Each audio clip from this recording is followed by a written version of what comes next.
Pues muy buenos días a todas y a todos. Vamos a comenzar esta 25ª edición del Seminario de Metodologías y Tendencias Educativas del siglo XXI de la Universidad Pedagógica Nacional en Guadalajara, México. En esta ocasión tenemos el gusto de que nos acompañe desde Buenos Aires el doctor Eduardo Langer con una interesante propuesta denominada Escolaridades, Desigualdades y Posibilidades de Refugio. Les presento al doctor Eduardo Langer. Él es postdoctor de la Universidad Nacional de San Martín, doctor en Educación por la Universidad de Buenos Aires, magíster en Ciencias Sociales con mención en Educación en Flaxo, Argentina, y licenciado en Ciencias de la Educación en la Universidad de Buenos Aires. Es investigador independiente del Consejo Nacional de Investigaciones Científicas y Técnicas de Argentina, director de las carreras de Educación en la Universidad de San Martín, y también se desempeña como profesor de Sociología de la Educación para la Universidad Nacional General de San Martín y para la Universidad Nacional de la Patagonia Austral. Sus temas de investigación en esas universidades se refieren a las relaciones entre gubernamentalidad y educación desde un campo crítico de la sociología, de la educación a través del estudio de los dispositivos pedagógicos, atendiendo especialmente a las prácticas de resistencias de estudiantes y a las luchas de docentes por la escolarización, tal como se presentan en las tramas peculiares de la vida escolar en el nivel secundario. Pues muchas gracias, Eduardo, por estar aquí en nuestro seminario de la UPN, y pues te cedo la palabra para que empieces y pues, adelante. Hola, buenos días a todos y todas. Muchas gracias, César, por la invitación. Muchas gracias a la Universidad Pedagógica.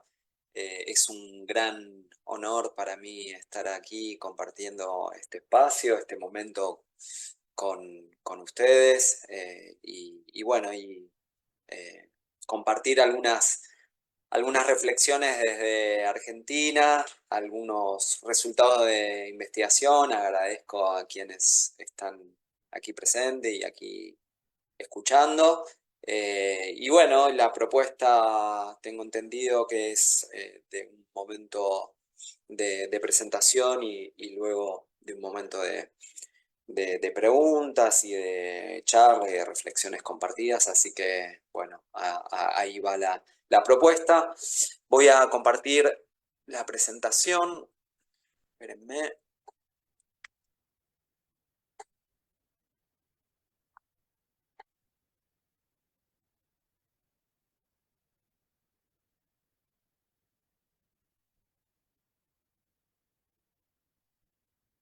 Esperen que no me deja compartir la totalidad.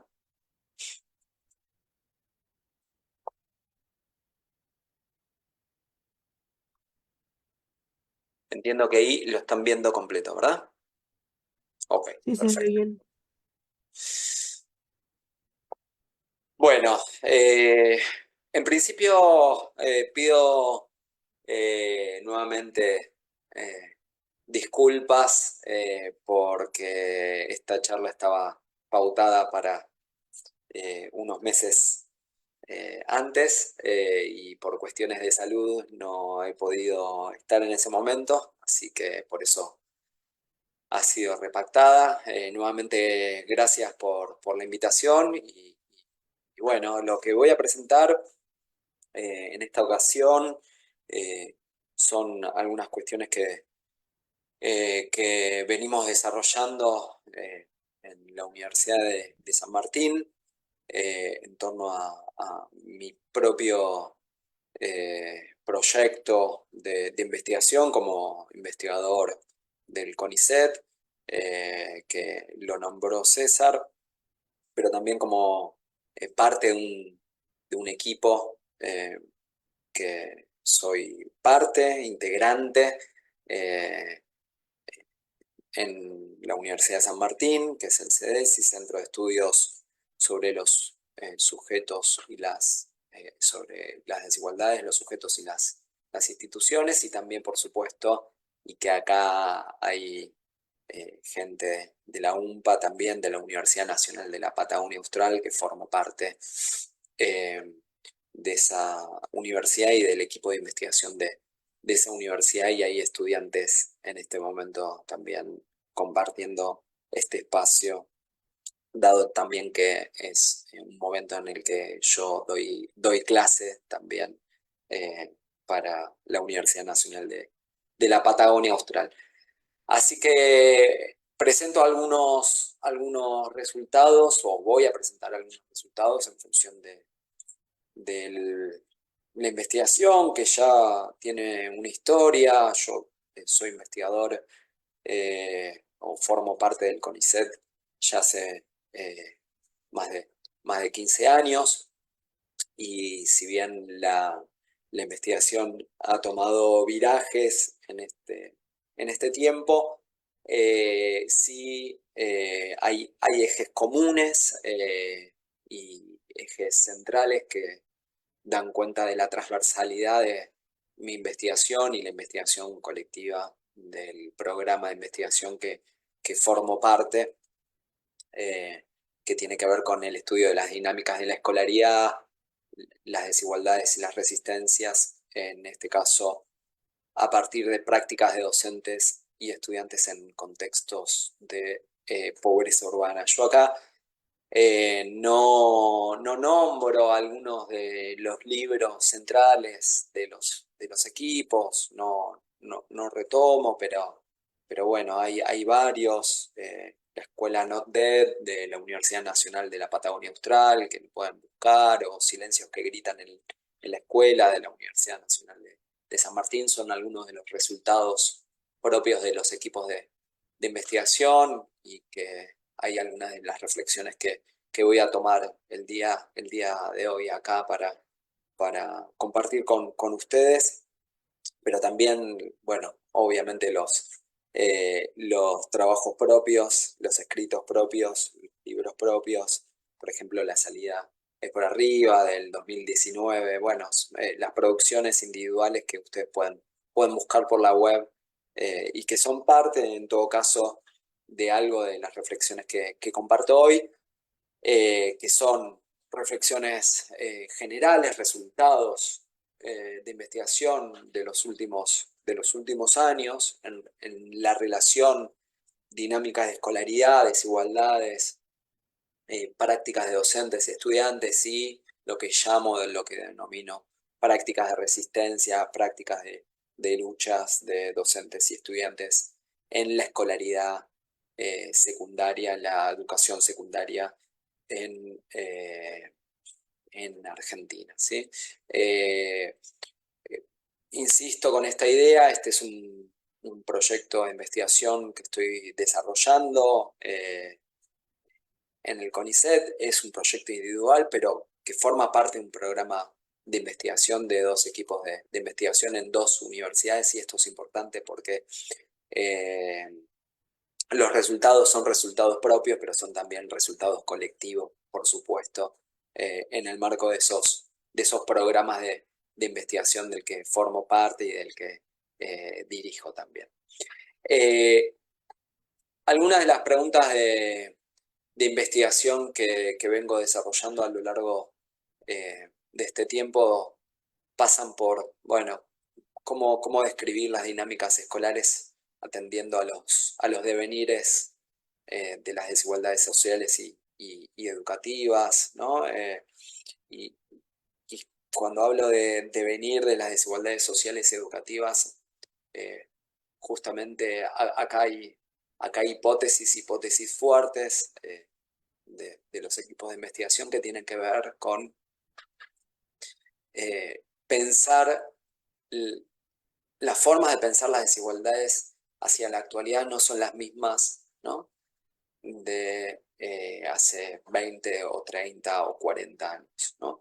Y esto me parece que es clave a la hora de arrancar esta exposición en términos de cómo pensar hoy las desigualdades sociales y educativas, específicamente con lo que propongo acá, que tiene que ver con por qué, cómo hacer hincapié, foco en las resistencias, luchas, disputas de las comunidades, y sobre todo por qué hacer foco en esas resistencias, ¿no? ¿Por qué, cómo, para qué los sujetos otorgan a la escuela y a la formación un lugar preponderante en y para sus vidas atravesadas por múltiples desigualdades? ¿no? Y que es una pregunta que la hago adrede porque uno podría, y en función también de la experiencia que he pasado allí en México el año pasado, yo creo que también funciona algo de esto que tiene que ver con cómo las nociones del sentido común que circulan en la sociedad, en los medios de comunicación, en las instituciones, en la calle, pero también, por supuesto, en el sistema educativo y en la escuela, dan cuenta de otra cosa totalmente distinta a eh, pensar que los sujetos, ¿no? Que los sujetos otorgan centralidad a sus procesos de formación, a la escuela, básicamente, a la educación, a la escuela, y cómo lo que circula es totalmente otra cosa, ¿no? Y en todo caso, las preguntas de investigación se centran eh, eh, en desandar caminos que parecieran estar naturalizados hoy en día, nuevamente por esos lugares, espacios, sujetos, instituciones que nos dicen que la escuela está en crisis, que los estudiantes no quieren estudiar, que los estudiantes son vagos, que los docentes no quieren enseñar, que los docentes no quieren trabajar.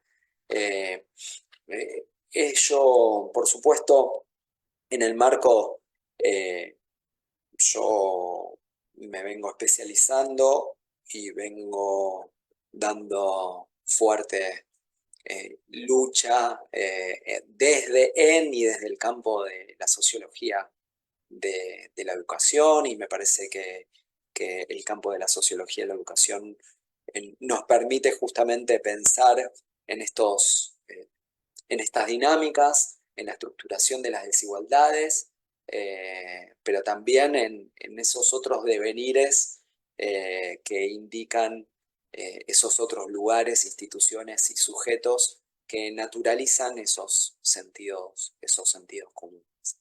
Entonces, focalizar estas preguntas de investigación a lo largo del tiempo, ¿no? A lo largo del tiempo, y esto es central, implica también pensar en esas modificaciones, en esas transformaciones, en esos cambios, en cómo, bueno, cómo nuestros objetos van cambiando a medida que también van cambiando los discursos y las prácticas, y cuando digo todo esto, refiero sobre todo a cómo los discursos van cambiando nuestras prácticas educativas. Por supuesto, me refiero a no solamente las reformas educativas que vienen sufriendo los países en el mundo, ¿no? Los países en el mundo, sino las prácticas cotidianas y cómo los discursos, y sobre todo los discursos de las nuevas derechas, los discursos conservadores, los discursos de las políticas neoliberales se vienen instalando de diferentes formas, de diferentes, variadas, heterogéneas formas en las prácticas educativas y en las prácticas escolares, ¿no? Y cuáles son, en todo caso, las disputas, ¿no? En relación a esa introducción de esos discursos en las prácticas, ¿no? Me parece que si hay algo que a mí me, me llama, me conmueve por investigar a lo largo de este tiempo es cómo esos discursos van transformando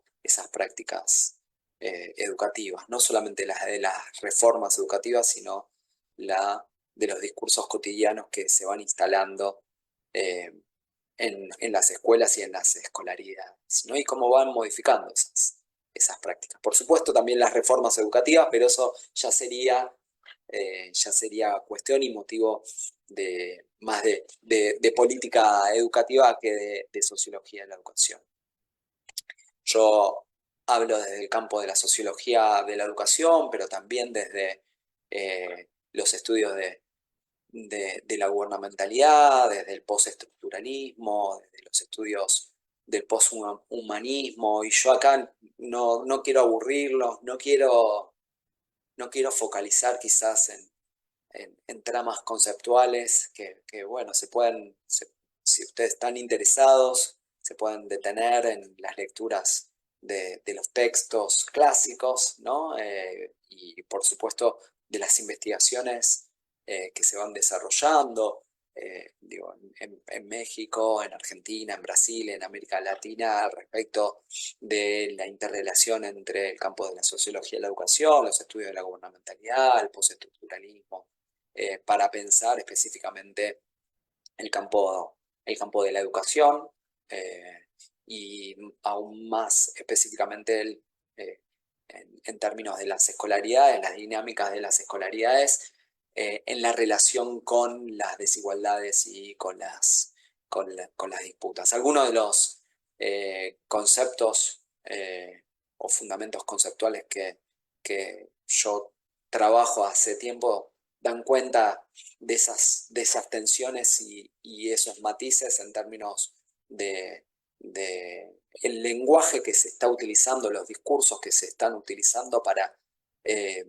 responsabilizar a las comunidades de sus propios problemas, de sus propios gobiernos, de sus propias regulaciones y las disputas que se dan ahí y cómo entendemos en todo caso esas disputas desde otros lugares totalmente diferentes que lo que hacíamos hace 40 o 50 años y sobre todo también para entender los procesos escolares y los procesos educativos actuales y en todo caso cuáles son las disputas en esos términos hacia la actualidad. Para ponerlo en ejemplo, no es lo mismo la escuela de hoy, ¿no? La escolaridad de hoy que la de hace 40, 50, 60 años.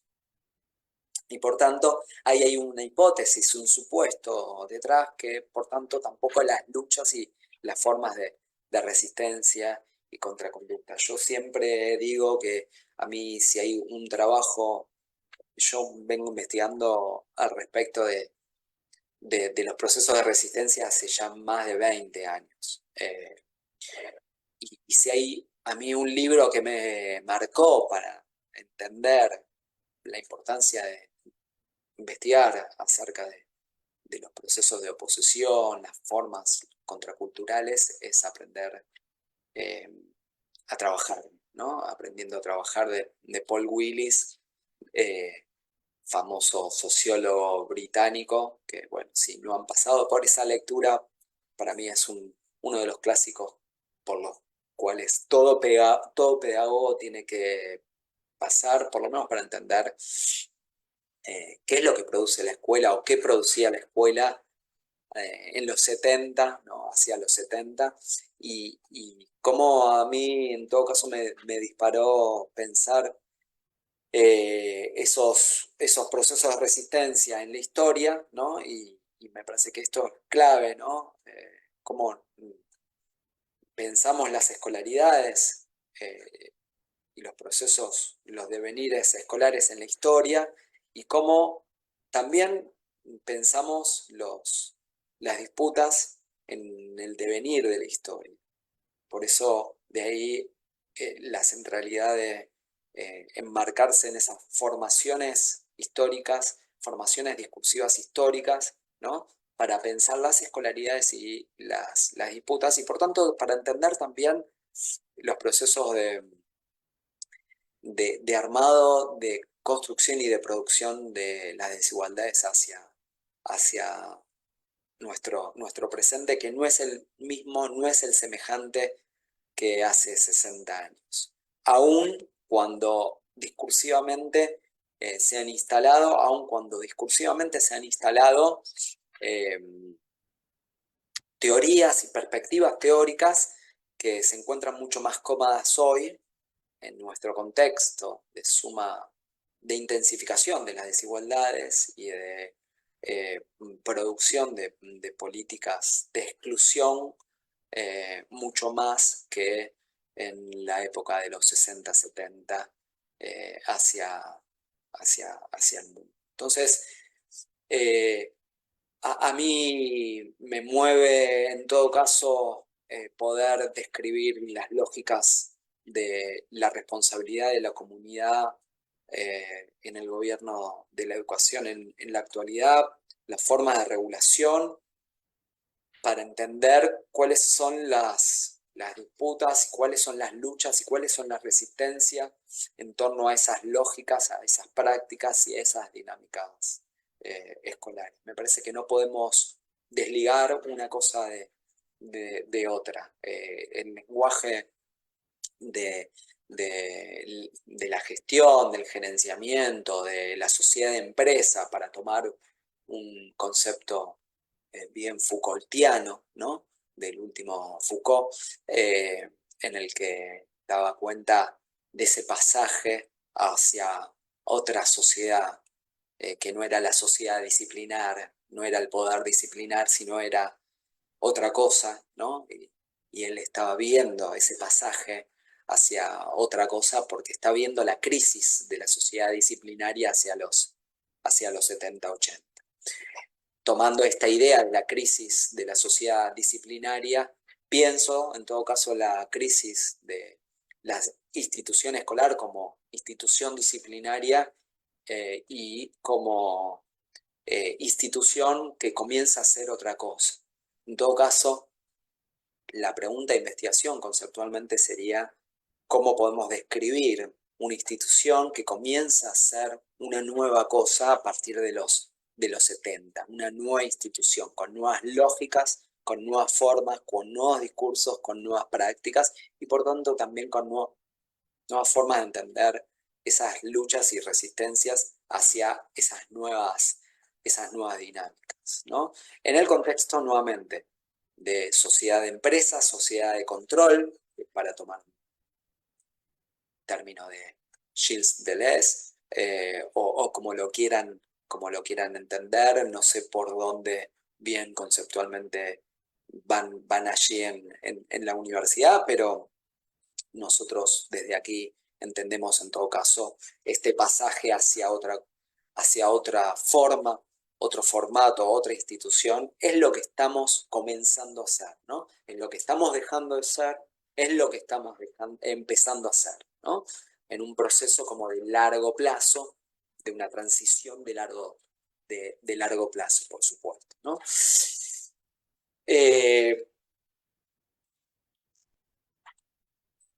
Hasta acá con el fundamento teórico, yo no los quiero aburrir, pero está ahí detrás constantemente. Nosotros consideramos en este programa de investigación que para entender las dinámicas de escolaridad, las desigualdades, ¿no? Las dinámicas de escolaridad tendiendo a esas desigualdades sociales, tenemos que tener una diversidad de estrategias metodológicas múltiples, y que como programa, no necesariamente individualmente, aunque en mi historia como investigador he tenido diferentes momentos en el que he hecho hincapié más en una estrategia metodológica que en otra, y que me parece también que da cuenta bueno, el foco donde ustedes están teniendo bueno, participación estudiantil en la universidad, y por el que César me convoca aquí para dar esta exposición que tiene que ver con pensar, bueno, estas estrategias metodológicas múltiples. Desde el programa de investigación damos cuenta por lo menos de estas 5 líneas fuertemente hace muchos años que venimos desarrollándolas, tanto en la Universidad de San Martín como en la Universidad Nacional de la Patagonia Austral, y que, bueno, individualmente uno va haciendo más pie en algunas que otras por cuestiones y por decisiones, ¿no? Metodológicas. La primera tiene que ver con la idea de cartografía, ¿no? Cartografiar, ¿no? Poder... la, la hipótesis detrás de esto también es que las desigualdades necesitan ser estudiadas de una forma mucho más compleja porque han tenido un proceso de heterogeneización en el espacio en el espacio urbano, ¿no? Y bueno, ahí conceptualmente retomaba la idea de fragmentación, y quizás uno puede pensar en todo caso eh, como incluso esta misma idea de fragmentación eh, puede, puede ser pensada desde su destrucción o desde el estallido de la fragmentación en términos de conceptos clave, por lo menos en pedagogía y en sociología de la educación, eh, y clásicos, tales como era la segmentación y la segregación para el estudio de las desigualdades, ¿no? Entonces, la cartografía nos permite pensar, en todo caso, el estudio, ¿no? El estudio de las desigualdades desde la diversidad de capas que tiene esta forma de entender las desigualdades. En este caso, bueno, desde el estudio más de eh, variables, dimensiones e indicadores más macroestructurales, y cómo nos vamos acercando, en todo caso, a otros mucho más microestructurales, aunque desde el postestructuralismo no creemos en estas falsas dicotomías del pensamiento social y, por supuesto, de la metodología de la investigación en ciencias sociales en general y de las investigaciones educativas en particular. Hay algo de esa dicotomía que no nos sirve para pensar en nuestras investigaciones hacia la actualidad. No es que con la cartografía de tasas de escolaridad podamos entender un problema desde lo macro y desde historias de vida desde lo micro, sino en todo caso es cómo complementamos esas estrategias múltiples para entender un mismo problema desde diferentes lugares, desde diferentes puntos de vista, ¿no? En este caso nos referimos a cartografías de tasas de escolaridad, tomando variables sociodemográficas tales como las necesidades básicas insatisfechas, el hacinamiento, la ocupación, entre muchas otras, ¿no? De los censos poblacionales, la referenciación de datos socioeducativos en el espacio urbano con datos propios de las instituciones educativas que nos permiten relacionar y correlacionar mediciones de las tasas de escolarización con tasas sociales, tasas de medición de pobreza urbana, ¿no? Entrevistas en profundidad, historias de vida con docentes y estudiantes a lo largo del tiempo, más de una década, encuestas, producción propia de, de encuestas a estudiantes, docentes, familias, ¿no? Y cómo podemos compararlo a lo largo de las décadas, desarrollos de producción audiovisual, y que es mi idea llegar a mostrarle algo de esto el día de hoy en términos bueno, una producción, en términos de una producción audiovisual que desarrollamos a lo largo del tiempo con una escuela secundaria, y que producto de eso yo hice un producto audiovisual propio como investigador para reflexionar, y que me gustaría poder dedicarle 5 minutos a mostrársela, porque me parece que vale la pena también. ¿A qué me refiero específicamente con resultados aquí hoy? Tiene que ver con el partido de San Martín, provincia de Buenos Aires, Argentina, ¿no? Específicamente quiero mostrar algunos resultados en relación a esta investigación que vengo desarrollando a lo largo del tiempo. El partido de San Martín es un área metropolitana constituida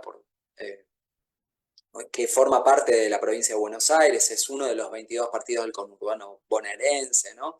Que está ubicada ahí, como ven, en el primer cordón del conurbano bonaerense, ¿no?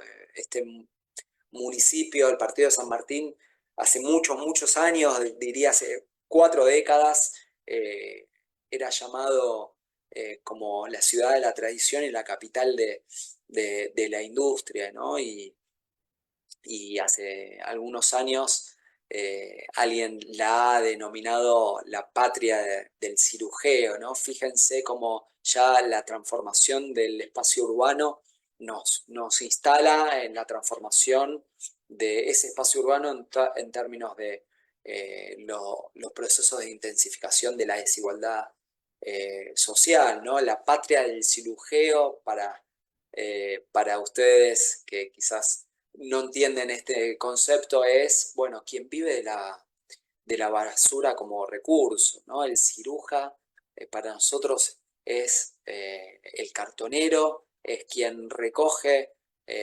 cartones para poder sobrevivir. Y el partido de San Martín se ha convertido, en todo caso, algunos han llamado a este partido, a este lugar, como la patria del cirujeo, ¿no?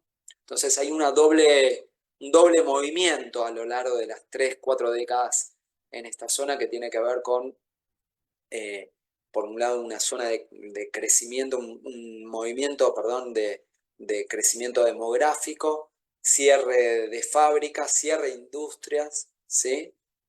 Y crecimiento de asentamientos y lo que nosotros conocemos como Villa Miseria o las banlieues en Francia o las favelas en, en Brasil. No sé qué denominación tienen en México, zonas calientes. No recuerdo qué denominación tienen en México, ¿no? Pero seguramente tienen una denominación para decir algo de estas zonas, ¿no? Que son, bueno, zonas en donde se pone en cuestión el derecho a la ciudad, fundamentalmente, ¿no? Son zonas calientes, zonas rojas, zonas de no derechos, como lo quieran ustedes llamar o como quieran conceptualizarlo con alguno de los autores que ustedes quieran retomar. Esta es la contextualización, trabajamos en escuelas donde, bueno, que están rodeadas por incluso eh, por zonas de degradación ambiental, zonas de degradación ambiental en términos de basurales a cielo abierto, grandes basurales a cielo abierto en el que los estudiantes que van a las escuelas viven y utilizan como recurso esos lugares, ¿no? Entonces, damos cuenta, en todo caso, de las dinámicas de escolaridad en procesos de intensificación de la desigualdad social en estos contextos. Por eso hablamos de contextos de, eh, de pobreza urbana. Quiero contarles algunas cuestiones en relación a esto de la cartografía de la desigualdad educativa, ¿no? La producción de informaciones propias a través de encuestas, cómo podemos relacionar una cosa con otra, cómo podemos desandar algunos procesos eh, eh, que teníamos instalados hasta hace 30 o 40 años, ¿no? Eh, Porque, insisto, ya no es la imagen, no sé si allá eh, se reproduce, se vio o se sigue dando o no se sigue dando, pero no es la imagen de esa escuela que refería a la película The Wall y tampoco refiere, ¿no? a esa lucha eh, en términos de eso que mostraba esa escuela en The Wall, ¿no? Digo, para tener como metáfora de lo que estamos dejando de ser y lo que estamos comenzando a hacer, para también pensar cómo describir la desigualdad educativa hoy. La hipótesis ahí es que como está haciendo otra escuela, y por lo menos acá en Argentina, el proceso de reforma educativa sin duda que ha avanzado en la democratización de la escolaridad. ¿Por qué? Porque si uno ve las tasas de escolarización, y esto es lo que nos muestra, las tasas de escolarización inicial, primaria y secundaria, ¿sí?, avanzan en esa democratización en el acceso. Sin duda que hay una democratización en el acceso. Y eso nos muestra, por ejemplo, estos censos del 91, 2001 y 2010, ¿no? Hay un avance en las tasas de acceso y de democratización. ¿Y quién puede dudar, ¿no? ¿Quién puede dudar que, o por lo menos acá en Argentina, nadie duda de que la escuela ha avanzado también más allá en una democratización en términos de las relaciones y de los vínculos, de aquello que sucede adentro de la caja negra, ¿no? Aquello que sucede en las relaciones, en el proceso de transmisión, el proceso de enseñanza y aprendizaje. No hay duda de eso. Pero en ese proceso de democratización del acceso y de los vínculos, de las relaciones, suceden otros problemas, suceden sin duda otros problemas. Entonces, la desigualdad socioeducativa, a partir de la cartografía, a partir de la georreferenciación de datos sociodemográficos, pero también de tasas de escolarización, nos indica que la desigualdad socioeducativa, a diferencia de, bueno, de modelos anteriores que explicaban justamente en términos dicotómicos esa desigualdad, ¿no? Centro-periferia o norte-sur, ¿no? También podríamos pensarlo en términos de éxito-fracaso, ¿no? O excelencia o fracaso, ¿no? Bueno, me parece que a diferencia de esos modelos dicotómicos, creo que tenemos que tener modelos para entender la desigualdad educativa, la desigualdad escolar, en el que, bueno, los resultados que muestran las instituciones, esas tasas de escolarización de las instituciones, no dan cuenta de segmentación o segregación educativa como hace 30 o 40 años. La distribución de la desigualdad es una distribución totalmente dispersa en la totalidad del espacio urbano. Por lo menos en Argentina nos dan estos resultados y yo creo que la dispersión urbana de las desigualdades es propio de todas las urbes del mundo. Discúlpenme, y acá hago y pincho un poco para después para la discusión, ¿no? Pero yo supongo que en México y en el mundo pasa algo que es propio a esta hipótesis que tiene que ver con pensar la desigualdad educativa en términos de dispersión urbana, ¿no? Si ahí yo creo que no se ve mucho los resultados, pero los datos de los censos en el 91 nos da una polarización en términos de la distribución de la población con escolaridad primaria y secundaria, ¿sí?, completa, ¿no?, en Argentina, y otra cosa totalmente distinta hacia el censo del 2010. Todavía lamentablemente no tenemos los resultados del 2020, que se hizo ya hace bastante tiempo, pero todavía no tenemos la posibilidad de georreferenciar esos resultados porque todavía no están, bueno, obstáculos mediante, ¿no? Pero seguramente nos daría, yo creo, tengo el supuesto de que nos daría aún mucho más esta dispersión urbana en todo esto. ¿Qué quiere decir esta dispersión urbana? ¿Qué quiere decir esto? En el 91 nosotros veíamos polarización, es decir, niveles bajos de escolaridad, predominantemente en lugares o radios censales de los bordes de la zona urbana que estamos estudiando, ¿no? Y digo esto en San Martín, pero también lo digo para la provincia de Santa Cruz, que también creo que hay alguien conectado, investigador, que investiga estrictamente esto en Santa Cruz, ¿no? Entonces, los niveles bajos de escolaridad nos daban en la periferia. Eso es polarización, ¿no? Áreas donde están ubicadas la mayoría por lo menos en Partido de San Martín, en Argentina, en Provincia de Buenos Aires, los asentamientos o las villas miseria, gente más pobre, con más necesidades básicas insatisfechas, ¿no? Niveles altos se emplazan, y los niveles, perdón, altos de escolaridad se emplazan en los centros urbanos, en el centro de San Martín, ¿no? Eso hace 30 años, o un poquito más, 30, ¿no? En el censo del 91.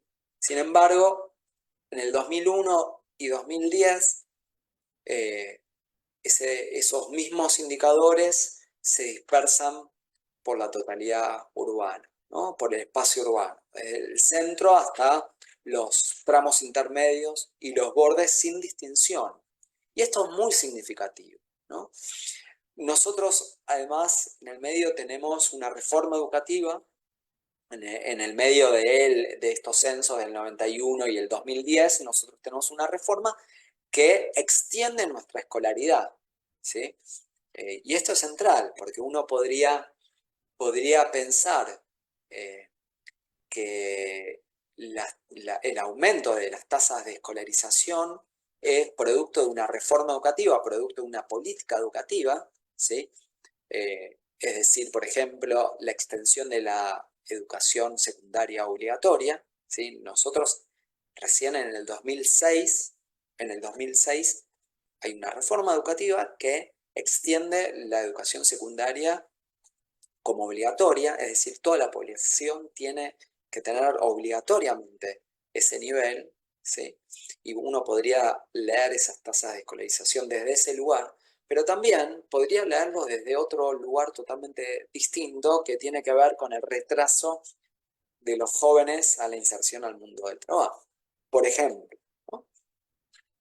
Por ejemplo, sí, hay un antes y un después en términos de entender esas tasas de escolarización en términos de una reforma educativa que es la, la extensión de la obligatoriedad secundaria y la dispersión en la totalidad de la trama urbana eh, de la dispersión de la desigualdad educativa, ¿no? Entonces, acá desandamos quizás en primer lugar esos análisis reproductivistas, ¿no? De los años 60, 70, en términos de la reproducción de la escuela, ¿no? Y de hecho, hasta diría que no hay, no hay efecto Pigmalión, por si alguien ha leído ese famoso estudio de Pigmalión en la escuela, ¿no? De qué hacen y qué reproducen las escuelas en términos del éxito y el fracaso de sus estudiantes. ¿Esto por qué? Porque lo que vemos centralmente es que no se conducen vis a vis las tasas de promoción, de mayor repitencia, de mayor abandono en el espacio urbano, como si hace 40 años. Esas tasas están distribuidas por todo el espacio urbano. Y esto es importantísimo, ¿no? Porque si hay algo que nos dicen eh, los discursos del sentido común, los discursos de las derechas, acá hace ahora, yo diría hace tiempo, pero en estos últimos meses con la nueva política, con el nuevo gobierno, se vuelve a instalar un debate que tiene que ver con un debate de los discursos conservadores, los discursos neoliberales en términos de la educación, que tiene que ver con el voucher educativo, ¿no? Y cómo el voucher educativo es la posibilidad de elegir mi propio centro de estudiantes en función de decisiones que tome yo en función de lo que yo quiera. Si hay algo que nos muestran estos resultados de la desigualdad educativa, es que no hay un resultado vis a vis de instituciones escolares con mejores resultados en función del espacio urbano. Y esto es central. No hay efecto Pigmalión, no hay clasificaciones de jerarquías de excelencia en función del espacio urbano. Hay dinámicas de escolaridad distintas, variadas en el tiempo. Y esto lo tomo en función de tasas de largo plazo, tales como 2002 a 2019, en el que vemos vaivenes constantes de escuelas céntricas y escuelas periféricas.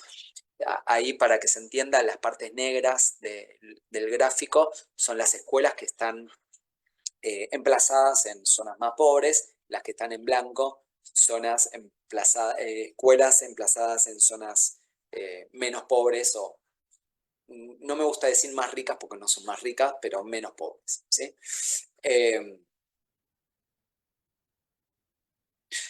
Y cómo esto lo podemos relacionar con algunas condiciones que se van desarrollando al interior de las escuelas, por supuesto, ¿no? Como las situaciones de los docentes y las situaciones de los estudiantes ha sido la constante precarización, ¿no? En el tiempo, ¿no? Y ahí relacionamos también, por ejemplo, la situación de ocupación de docentes y de estudiantes en el territorio en 2001 o 2010, con lo que dicen en relación a sus salarios, ¿no?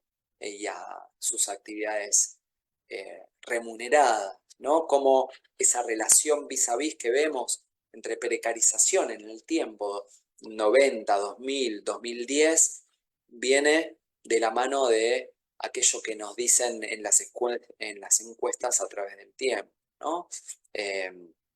Esa forma de precarización, es decir, quiénes son nuestros docentes y quiénes son nuestros estudiantes, para pensar en esas dinámicas de escolaridad y para pensar atendiendo a las desigualdades en esas dinámicas de escolaridad, ¿sí? No recibimos y no hacemos escuela de mejor forma, sino hacemos escuela siempre, en todo caso, en estos últimos años, de peor forma. Más precarizados, con menos cosas, ¿no? Y con una población que es cada vez más pobre. Es decir, hay avance en las tasas de escolarización, en la matrícula, ¿sí? Y otra discusión sería en qué escuela, ¿no? Yo no me gusta decirlo en términos de la calidad, ¿no? En la calidad educativa, porque es un falso dilema que sería tema para otro, en sí mismo, para otra charla, ¿no? Pero sí como, bueno, cómo avanza, pero por otro lado, cómo esa población es cada vez más pobre y cada vez más precarizada. Entonces,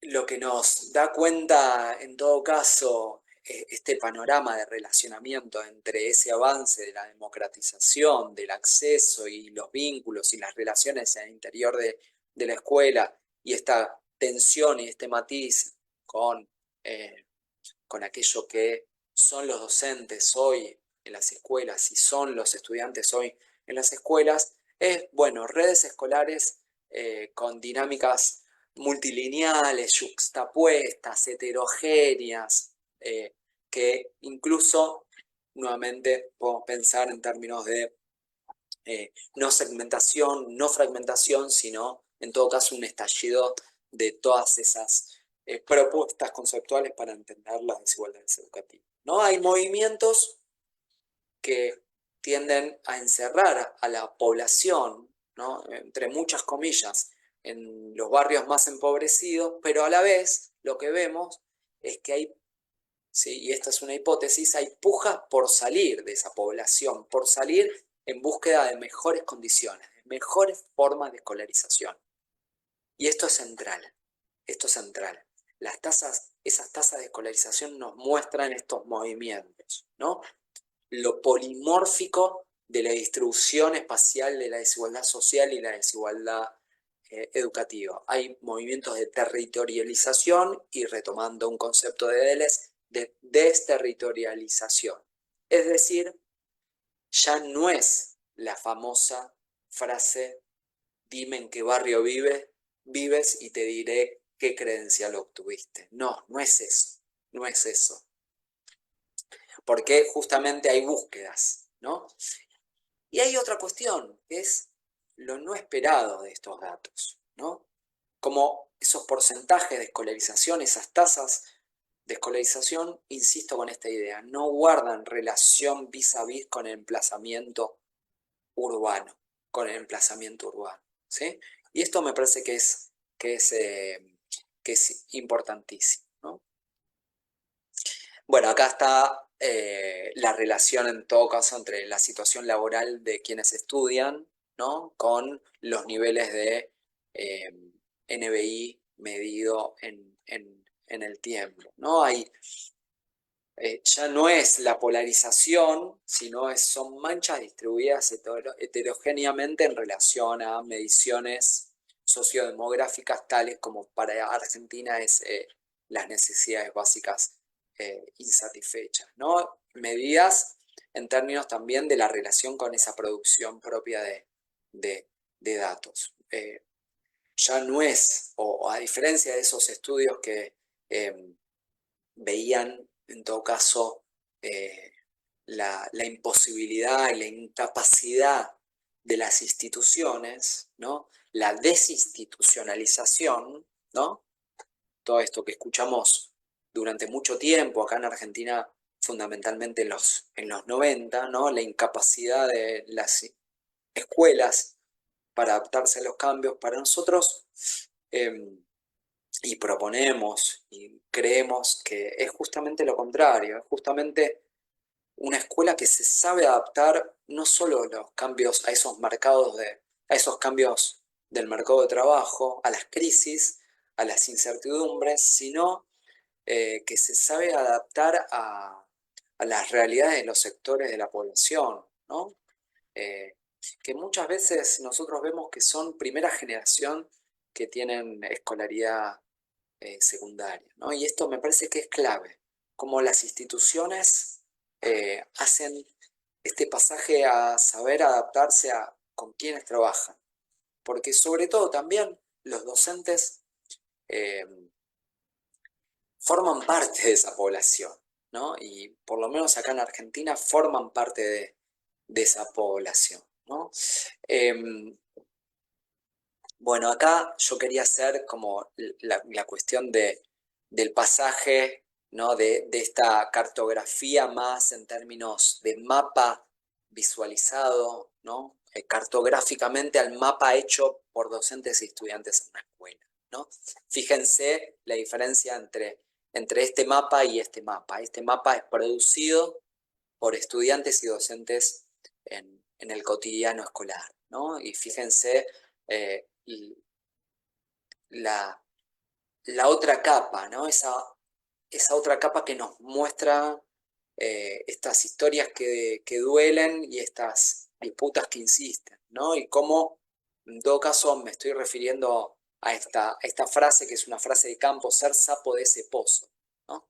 Que me lo decía un estudiante, ser sapo de ese pozo. En general, ¿no? Escuchamos la frase ser sapo de otro pozo, ¿no? Y ese estudiante me decía ser sapo de ese pozo, estar ahí, tener esas condiciones, ¿no? Y esas condiciones son las condiciones de escolarización, son historias que duelen, ¿no? Y son esas condiciones en las que estudiantes y docentes se están escolarizando hoy en nuestras escuelas. Y acá pongo solo un fragmento para dar cuenta de lo que me estoy refiriendo, ¿no? Acá es un fragmento de una docente. Me duele que las casas velatorias se llenen de pibes jóvenes, ¿no? Y yo creo que eh, puse a propósito este fragmento porque a mí si hay algo que me ha llamado la atención cuando fui allí a Guadalajara es la cuestión de las muertes de los jóvenes, ¿no?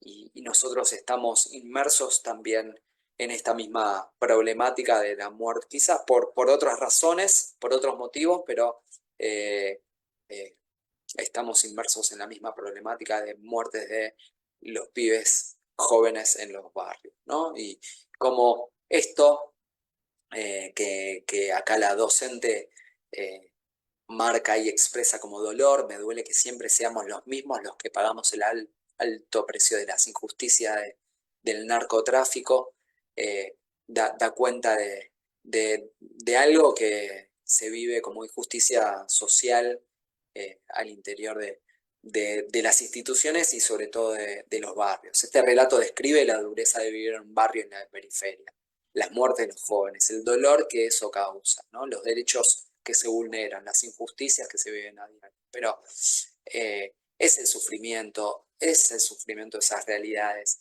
es la expansión de la crueldad llevado a sus límites máximos. Y cómo en todo caso nosotros desde las escolaridades como investigadores, pero también como docentes, tenemos que analizar esas escolaridades en ese marco, ¿no? Me parece central.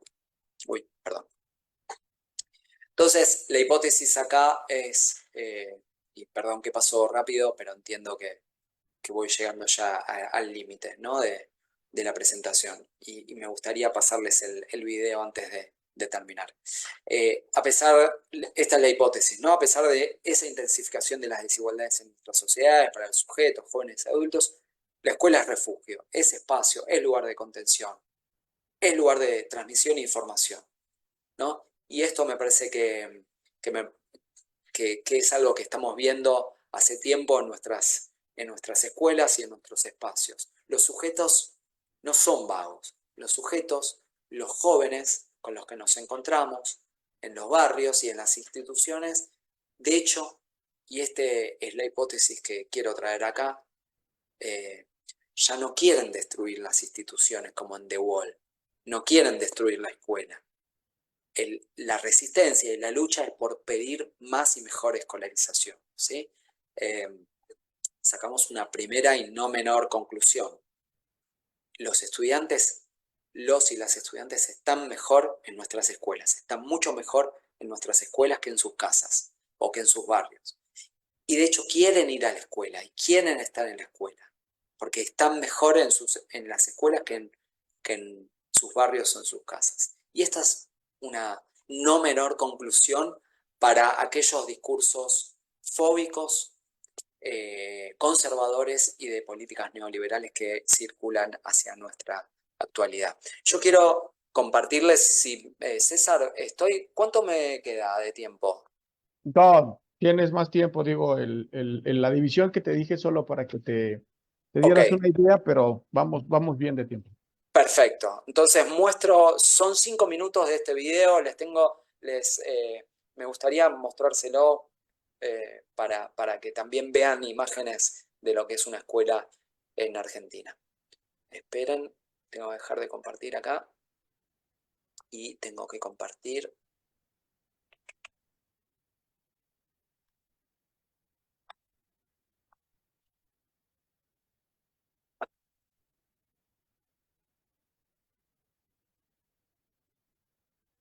Por favor, díganme si se escucha y se ve bien, ¿eh? Cualquier cosa. Chao, Fabi. Ya tú sabes que yo. Hablan de la mala fama, pero nosotros no estamos estudiando desde la mañana. Ustedes piensan que nosotros andamos con un caño, pero no, eso no es así. Nosotros la estamos luchando cada año en el sol, en la lluvia. Nosotros estamos aquí para llevarle a la familia. Hay pibes que sueñan con ser rapero y otros futbolistas. No hablan de las malas noticias. Eso no se lo llevan a la buena vida. Ustedes no tiran malas vibras, pero el barrio lo que camino cada día dice que nosotros somos.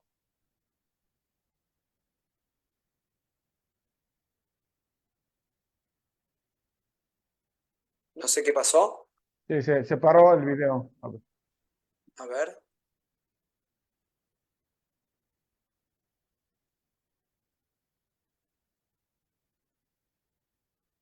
Qué raro. A ver, lo voy a poner otra vez. Ok. Disculpas.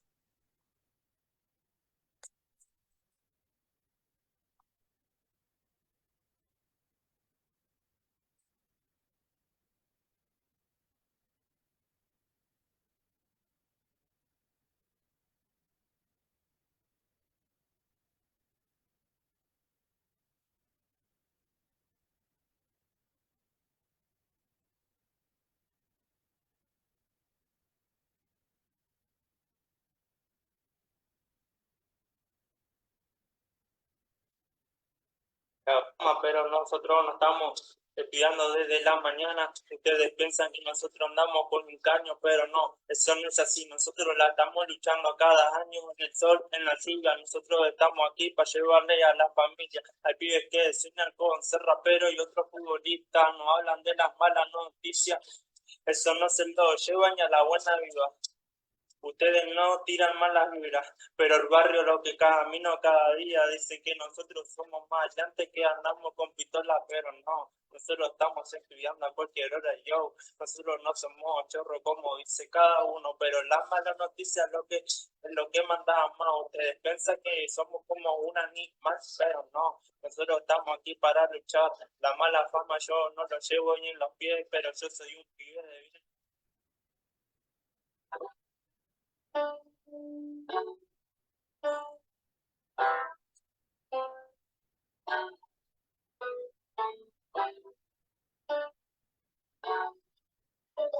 La mirada del otro, la única mirada, una mirada unidireccional, única sobre mí. Sea mínimo, se va a meter los tranzaderos, los chorros, no tengo esa mirada.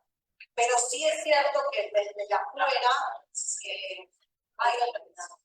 Una vez más, en San Martín, una de las zonas más inseguras del Temprano, país. en la villa 18 de San Martín, efectivos de la policía bonaerense de la Papillo, Sí. aquí en Billinghus, la calle Sarmiento. También tiene que ver con otro protagonista joven, adolescente, 14 años, uno de los 5 integrantes de esta banda de jóvenes delincuentes. Bronca, impotencia, tristeza.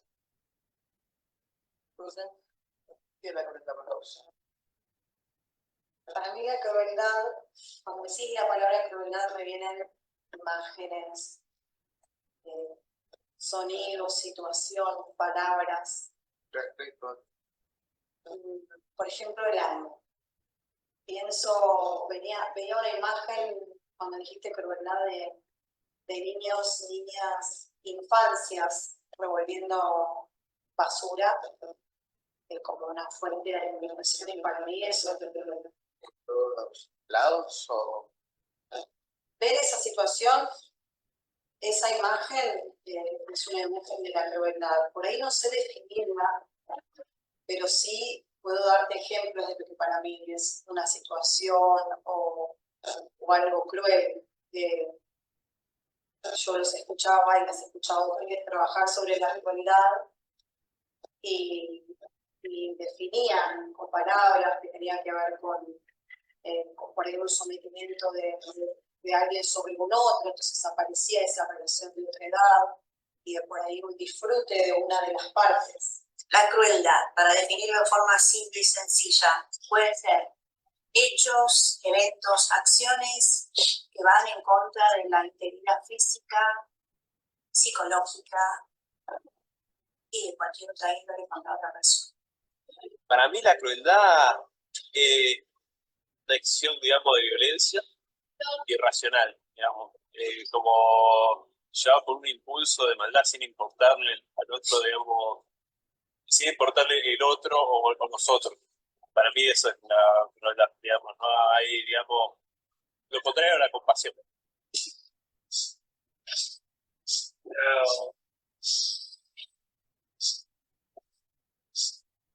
Y no se enseña, sigue. De otras formas, eso es lo lindo. Para mí esta escuela es medio a veces una escuela un poco rural. Rural, pero no en cuanto a la ruralidad de lo que se escribe, de cómo se determina y se clasifican las escuelas, sino que las formas que tenemos de trabajar con los chicos son otras distintas a las escuelas céntricas. Son como una escuela de los márgenes, de la periferia, y que tiene sus propias lógicas. Transformar ese pensamiento a través del trabajo. Hay una situación de aprendizaje porque hay un sujeto situado en un espacio, en un momento determinado, que hoy, en contextos de tanta desfavorabilidad, en contextos de tanta desigualdad, empezar a generar, a sentir deseo por ese aprender, por ese involucrarme, me parece que es para destacar. Es un cambio a la metodología de trabajo, a la mirada que tenemos las y los docentes de qué manera puedo enseñar en el aula. Creo que la crueldad es una consecuencia de todas esas miradas incómodas. Es decir, nos miran así y se genera eso, esa violencia.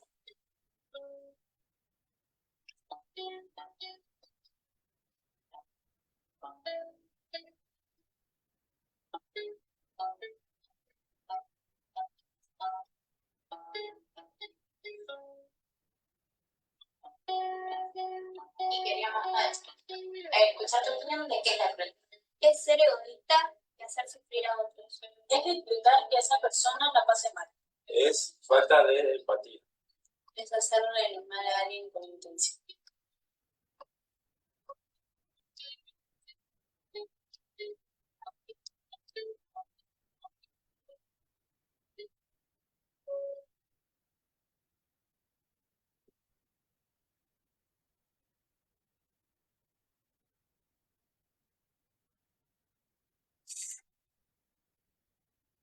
Este video es un producto propio, lo hice en función de un trabajo que venimos realizando, que venimos realizando con el equipo hace varios años en una institución, y es producto de dos, como les dije al principio, de dos videos que hicieron los estudiantes con sus docentes, conjuntamente con nosotros, ¿no?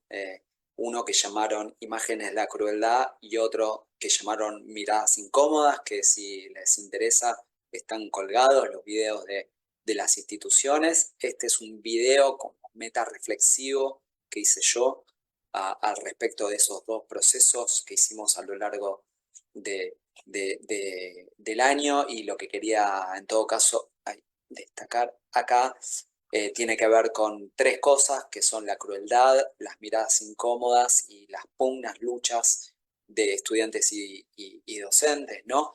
Y en estos videos, en todo caso, nos muestran estos relatos de docentes y estudiantes, y el ejemplo claro es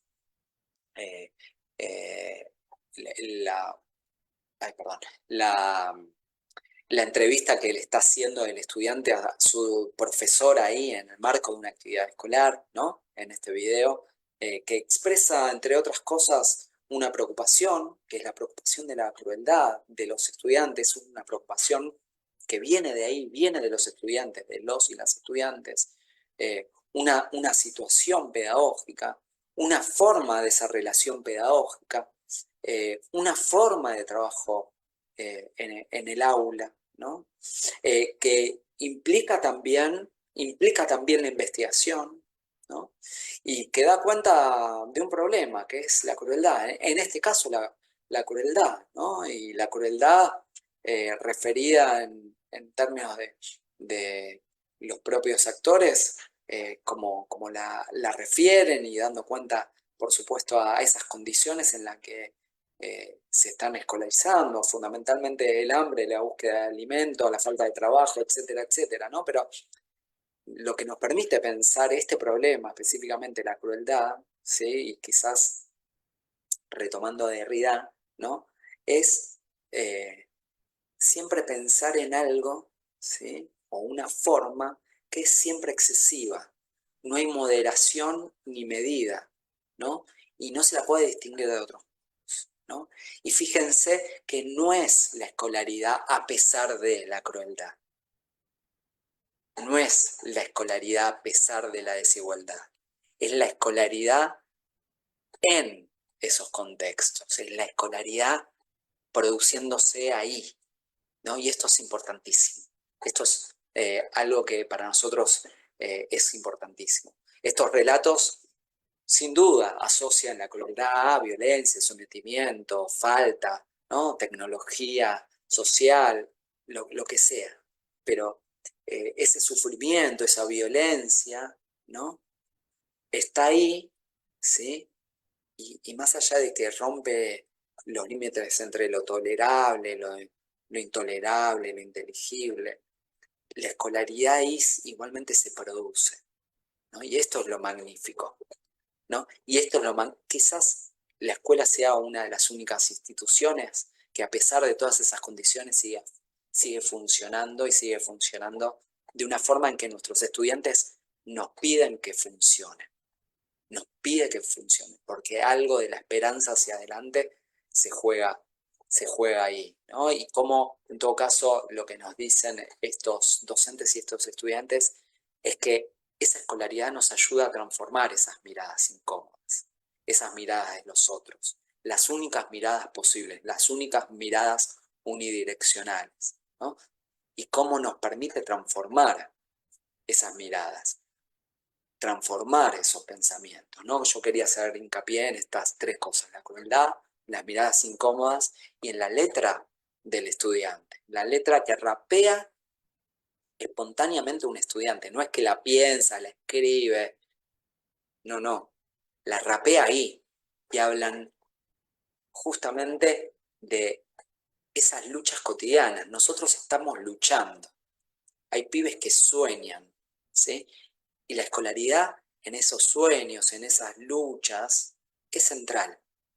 Es central. La escolaridad es central en ese proceso, ¿sí? En ese proceso es central. Porque sin duda que la escolaridad en algún punto salva, ¿no? Y esto me parece, acá voy ya para ir cerrando, ¿no? A esta idea de la escuela como refugio. La escolaridad que me salva. La escuela me salvó, ¿no? Porque hay posibilidades de pensar en qué otras realidades son posibles. Si no, nosotros como docentes no estaríamos yendo a los lugares que estamos yendo. No estaríamos pensando lo que estamos pensando. No estaríamos haciendo lo que estamos haciendo. Hay algo del cotidiano que nosotros ponemos que creemos que y pensamos que la escuela y la escolaridad puede salvar. Y está bien que así sea, porque es lo que nos permite pensar no en ese a pesar de, la escolaridad a pesar de esas condiciones. Es la escolaridad en esas condiciones, ¿no? Fíjense lo que dice la profesora, hay que estar atenta, escuchar, generar motivación, ¿no? Saber cómo enseñar al hijo de quien mató y a la novia del que mataron, ¿no?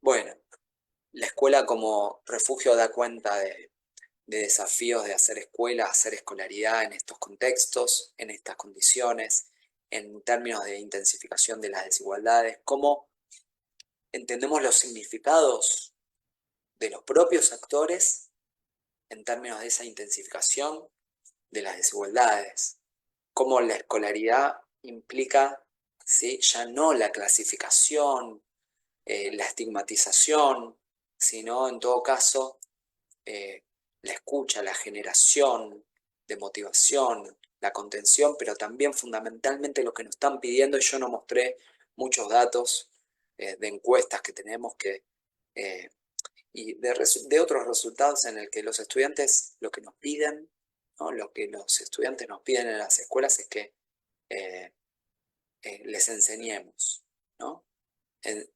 No me estafen, ¿no? Y esta idea de estafa, pensar que la escuela me puede estafar porque no me enseña, es central, ¿no? Porque la escuela produce también miradas críticas, ayuda a problematizar, a potenciar deseos, sueños, intereses. Yo me quedo hasta aquí, César, no sé si me extendí un poco, te pido disculpas, en todo caso abramos, no sé, también me interesa saber qué piensan de lo que dije y del video que mostré. Ok, bueno, pues muchas gracias, Eduardo. Y sí, ahorita tenemos ya el periodo de preguntas, de reflexiones. Está abierto el micrófono. No sé si alguien quiere tomar la palabra.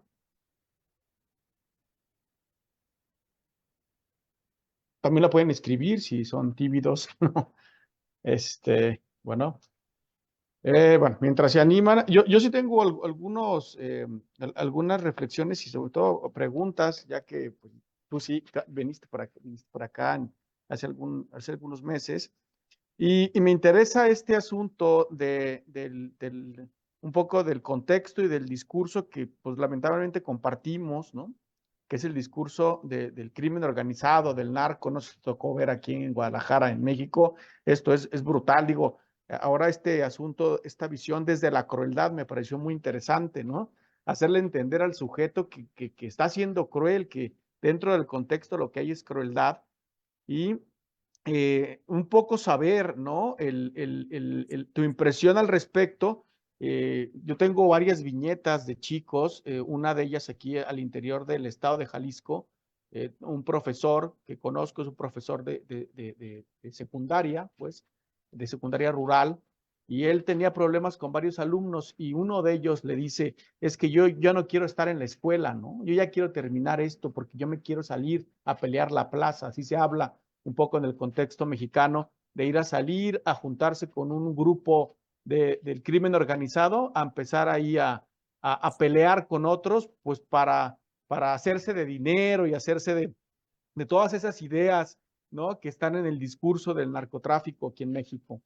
Y que bueno, esto lo junto con otro discurso que está muy relacionado ahora que oía el chico rapeando, ¿no? Y que las tendencias, digamos, culturales en Latinoamérica son muy fuertes alrededor de este discurso.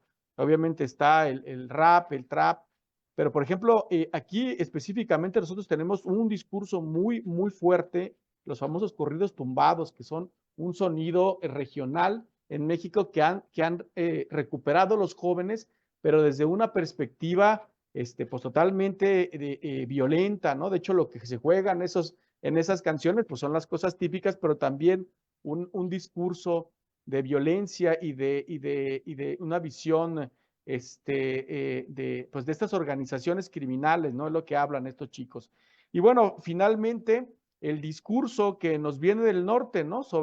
Contrario a lo que hablas tú, de la escuela, más bien como una pesadilla, ¿no? Y me refiero, no sé, a todas estas ideas de masacre en Columbine, todo este asunto donde los chicos llegan y se matan en la escuela. Entonces, estos elementos pues son muy interesantes alrededor de lo que viven los chicos, sobre todo porque todo esto está en las redes sociales, ¿no? Y bueno, ahí le dejaría esta reflexión. No sé si alguien quiere o Eduardo hablar del tema.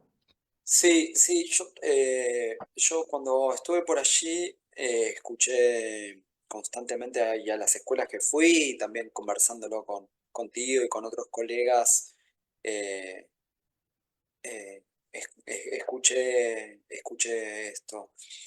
También yo creo que hay el rol de la investigación y el rol de las investigaciones. Me parece que es clave porque si hay algo que se encargan de difundir los discursos conservadores, pero no necesariamente los discursos conservadores, sino los medios de comunicación y cuál es el rol de los medios de comunicación en la difusión de algunas situaciones en particular, ¿no? Que tienen que ver con las lógicas de los discursos neoliberales conservadores, dan cuenta justamente de eso que vende, ¿no? De eso que la masacre vende, ¿no? Lo cruel vende. Que un chico, que un estudiante diga que quiere más escuela o que quiere mejor escolarización no vende, ¿no? ¿Qué es lo que vende y qué es lo que no vende? ¿Cuáles son las pautas publicitarias al respecto de cada uno de esos discursos? Entonces, para mí acá las lógicas y los programas de investigación son claves y en cómo también ahí tenemos, bueno, algo por hacer, no solamente en la academia, y no estrictamente en la academia, sino fundamentalmente en la divulgación de estos resultados de investigación, porque realmente yo cuando escucho, cuando escucho, bueno, lo único que quieren es esto que vos decís, ¿no? Lo único que quieren es eh, salir a hacer, acá nosotros le decimos soldaditos a los que son, que forman parte de las bandas narcos, ¿no? Los jóvenes, ¿no? No sé qué nombres tienen ahí, pero y sí, hay, nosotros tenemos, por supuesto, y se ven en las escuelas y se ven esos procesos de cooptación, y uno también podría pensar que si va por afuera de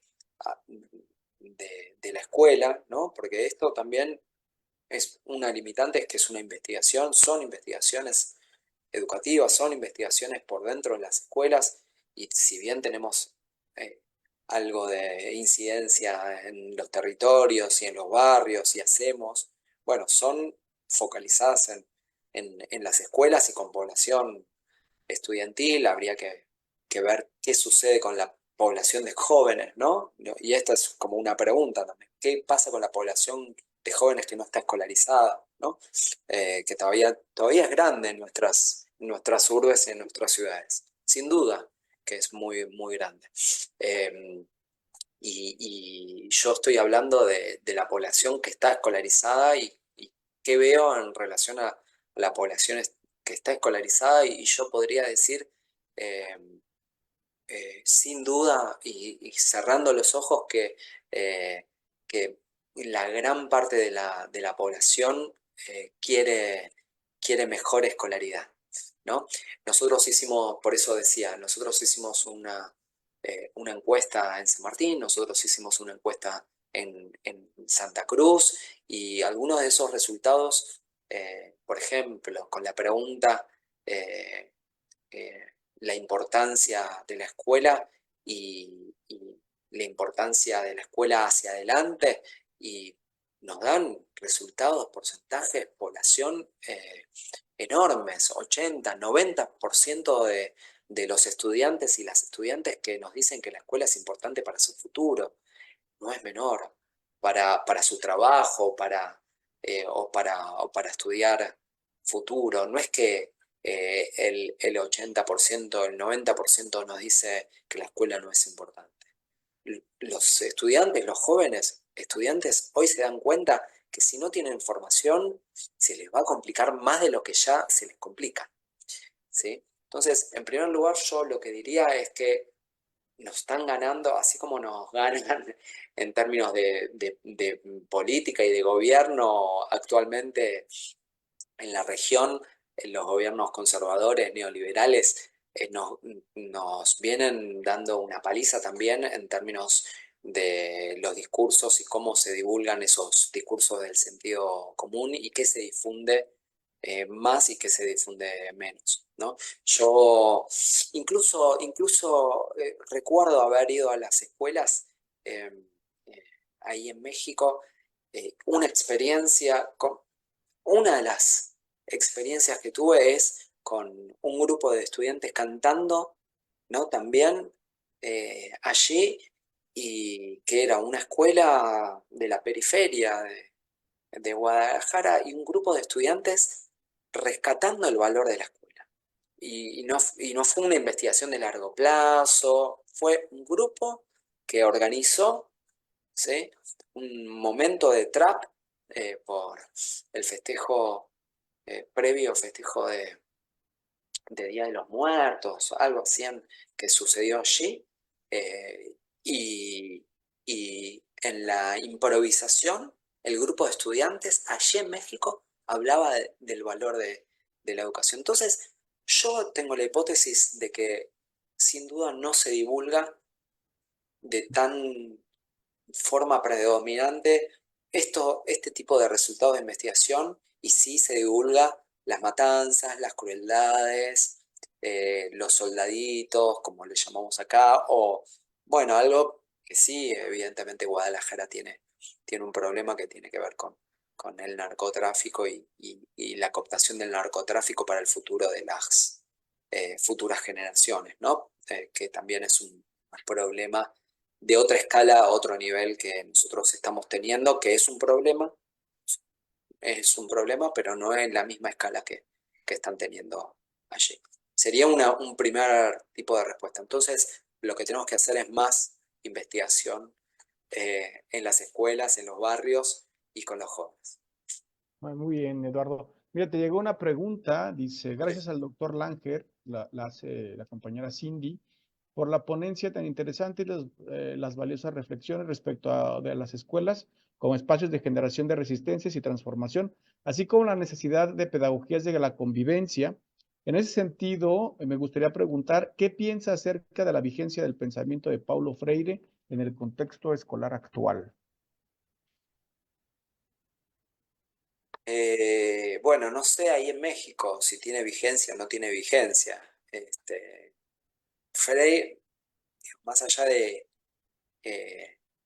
las apreciaciones personales que yo pueda tener como docente e investigador y más allá de si lo utilizo o no lo utilizo, más allá de, obviamente, lo he leído en mi historia como estudiante y como docente, ¿no?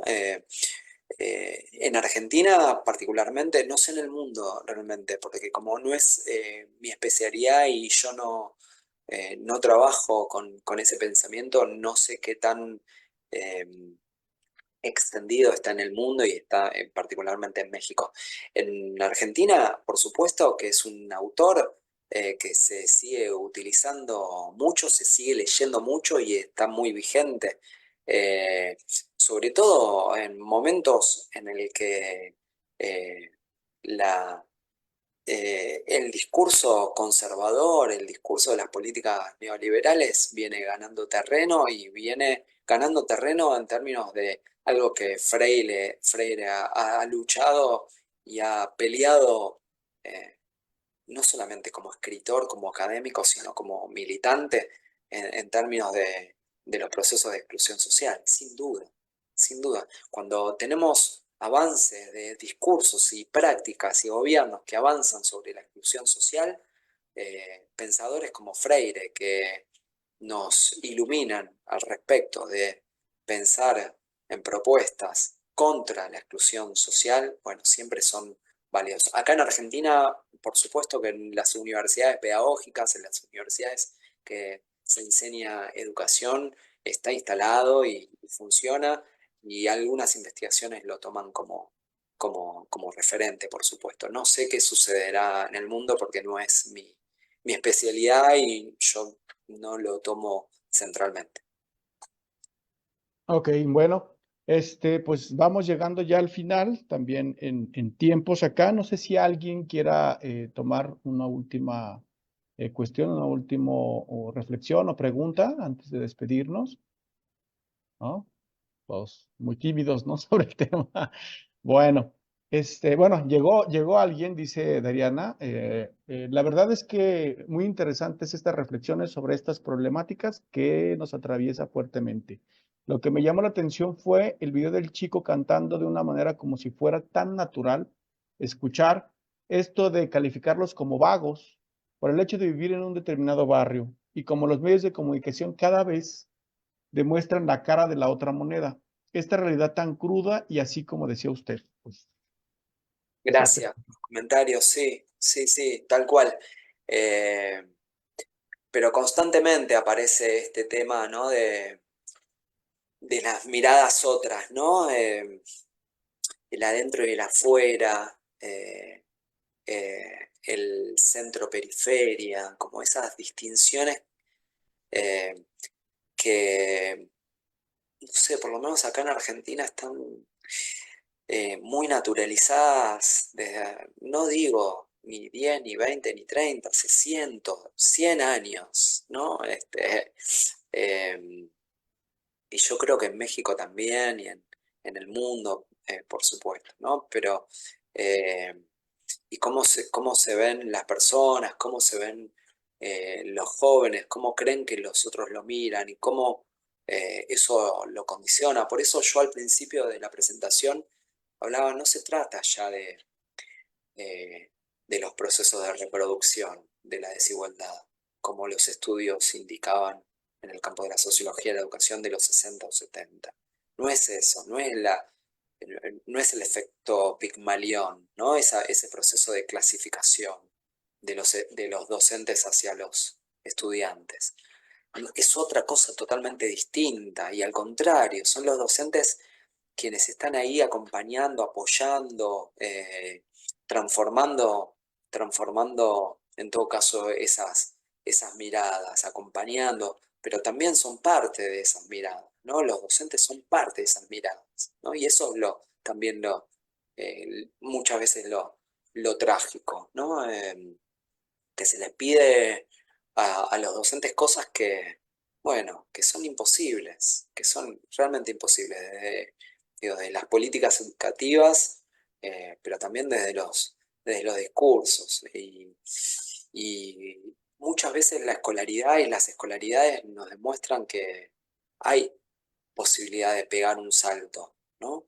Hay posibilidad de pensar en quebrar esos destinos, ¿no? Inexorables, ¿no?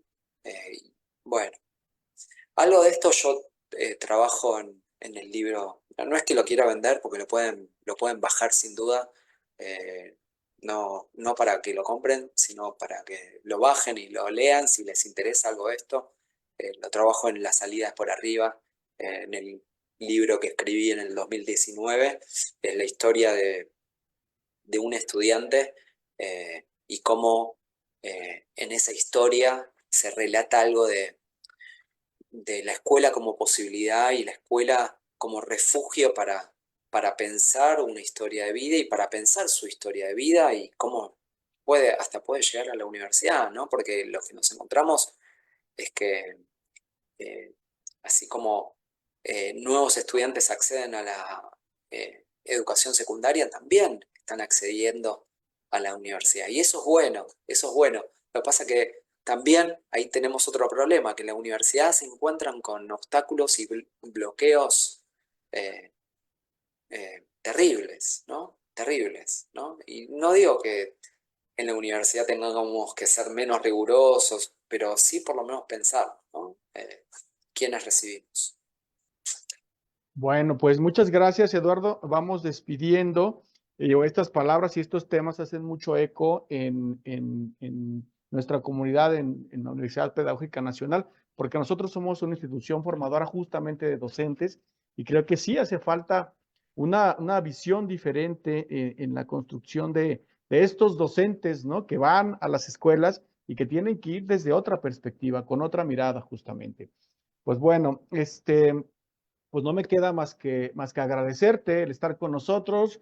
Queda grabado este video en el Facebook de nuestra universidad y pues de ahí lo pueden ver, volver a ver o descargar. También te pediría que pues nos envíes el link de tu libro para ponerlo ahí en nuestra página, en nuestra red, para que lo descarguen docentes y estudiantes de nuestra escuela.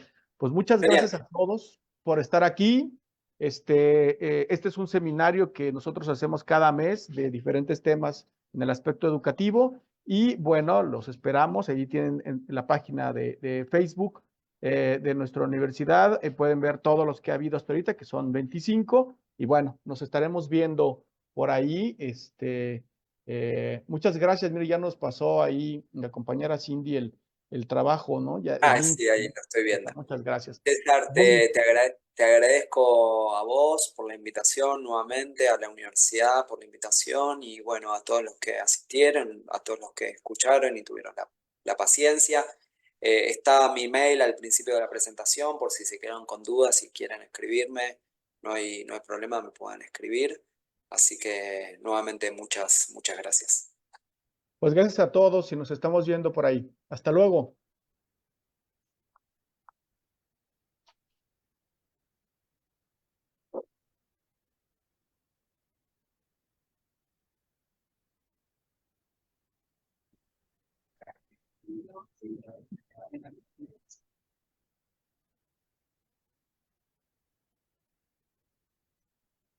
Eduardo, por ahí te pasé en WhatsApp tu constancia. Ah. Nos dices si te parece bien, si necesitas alguna constancia que diga ciertas cosas, te la enviamos. Ahí está por cualquier cosa. No, está más que perfecto, ¿sabes, César? Agradezco nuevamente el espacio, la invitación y bueno, no perdamos contacto y hagamos alguna otra actividad. A mí me encantaría. Para lo que se te ocurra, estoy disponible. Yo también, igualmente, Eduardo, y pues ahí estamos en contacto. Muchas gracias y pues hasta la vista. Que andes muy bien. Hasta luego. Hasta luego.